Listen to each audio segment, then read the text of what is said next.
Welcome back to my channel. My name is Marissa and I want to do a video for you guys today about healthy boundaries. So this is a topic that I have had difficulty with. I feel a little bit better about it now, but it does come up now and again, and I've learned a thing or two about healthy boundaries, so I thought I might share some insight and see if maybe it could help you guys too. So, healthy boundaries, the first thing that comes up for me is understanding that it's that there's like an old proverb, whatever. You teach people how to treat you. And this is something that I live by. I understand now that through your experiences, people are not always sure of how to approach you, perhaps, or how to be around you. So they're going to act around you the way that they would act, perhaps, around other people that they already know, which is completely fine. But there are times that certain circumstances could come up that will feel extremely uncomfortable for you. And that's your responsibility to put up a healthy boundary. So this is going to be the part or an opportunity for you to kind of shed some light on something that doesn't work for you, essentially. So a healthy boundary, in essence, is allowing someone in on letting them know, essentially, you're letting them know that there's something that they have done or something that they have said that for whatever reason just doesn't feel good for you. So you're having physical resistance to, I didn't like the way that person said that. I didn't like the way that person touched me. I didn't like the way that person reacted, or something of the matter. So sometimes you have to take into account that you might just be triggered over something that, again, someone might say. The circumstance will totally depend on whatever the circumstance would be. But the idea behind it is, in essence, you're practicing self-love. So that's going to be another video, actually, that I like to do, is practical approaches to self-love. I think there's too much talk about it, and people are still left wondering what the fuck they're supposed to do.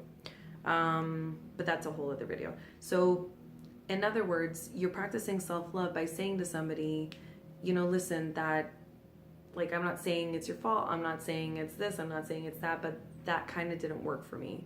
So, I'm going to kindly ask you to maybe refrain from doing that in the future, or something like that. So there are many things that come up. So even just hearing that sentence could trigger some people, because they might think, like I think, oh my God, I can't say anything. Oh my God, they're gonna hate me. Oh my God, they're gonna think I'm crazy. Oh my God, I'm never gonna talk to them again. They're never gonna wanna talk to me again. So all these insecurities do come up, but in understanding what a healthy boundary does do, it actually feels empowering, and I will explain. So first, I think what needs to happen is you need to understand that people are not in our lives only to trigger us. So there are some things that are going to come up that will be your own stuff. It's going to be your own stuff that you need to deal with. So something could come up where literally one of your friends might say, I'm not really sure you should wear that shirt. Like, last time you wore that shirt, you felt uncomfortable. And like, if you take it for what that is, she's saying the last time you went out, you wore that shirt, you felt uncomfortable. But you might take that as hearing her say something like, oh my God, she thinks I'm fat. So some people might hear that and not understand what we're talking about. But there are a lot of people, especially females, have a tendency to read between these imaginary lines. So the idea is, like, first, I think learning to decipher and understanding that you might have just been triggered by something that somebody did. So it's not necessarily a boundary that you need to put up. It's understanding that, oh, maybe, if I look at it from this perspective, that person might have just meant this or might have just meant that. okay, and this has come up for me like before with different people. So I'm not really sure this is a boundary issue. This is probably more of a me issue. And sometimes it's still okay to say something to the person. If they care about you, they're going to hear you out. But the idea is like, if you were to actually say something to somebody, your approach could be one of, so this has nothing to do with you. I'm really sorry. I just need to get this off my chest because it's kind of like roaming around in my head for no reason. So if I say it out loud, I think it might make me feel better, but I'm not saying you did anything wrong. It's just like when I hear that, it kind of like throws me off. Like maybe even ask the person, like, can you give me some perspective? You know, like do I do this often or whatever? But be open to hearing what they might turn around and say, because it could actually have some valuable insight for you to help you release those triggers that you've been having regarding the same issues that you've been having, whatever. Now, if it's not a personal trigger that's coming up via different experiences with different people, what could be happening is you actually do need to create a healthy boundary with someone. Now, I'm an empath, so that just means I'm very sensitive to people's energies. I'm very sensitive to how people might react to something. I'm also, I guess, kind of psychic, if you want to consider it psychic or clairvoyant or whatever. But I can sort of envision potential outcomes of like how people might react. Maybe that's not even a psychic thing. It's just something that I do. But I'm super sensitive to it. The point is, when it comes down to it, I can feel...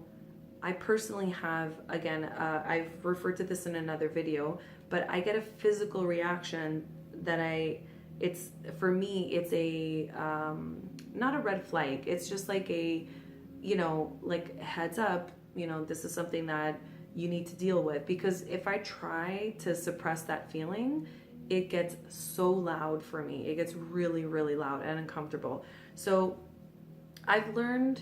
I also grew up not being able to, or perhaps having no filter and saying whatever, and having memories of my mother saying,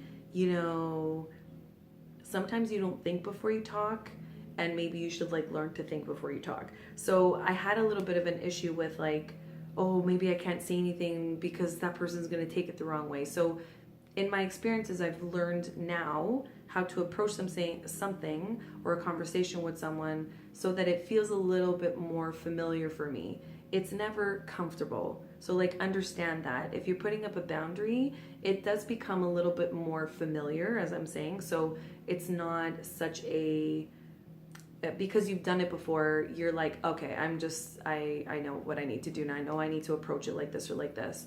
But if you understand what works for you, so if communicating is difficult for you, you can find a way of approaching the conversation so that it doesn't feel so uncomfortable. Sometimes you need to be way more direct. Hey, that's not going to work for me, period, And then other times, if it's someone you really care about, then myself, I like to approach it, for example, having a conversation, as I mentioned a little while ago, saying something like, listen, can I get something off my chest?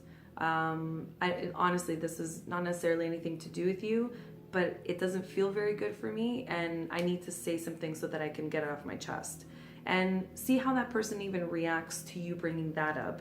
So sometimes it doesn't need to be blurted out, right? And other times the person could turn around and say to you, almost sort of like, wow, like, oh, I'm so sorry. I didn't even realize that I said that way, or that I did that and it was offensive to you. So in retrospect, in having that conversation and finding the right way for you to approach it, you actually gain this like an inner confidence, and you understand like, oh, okay, so that person didn't freak out by me expressing something that was very personal to me or was very difficult to say.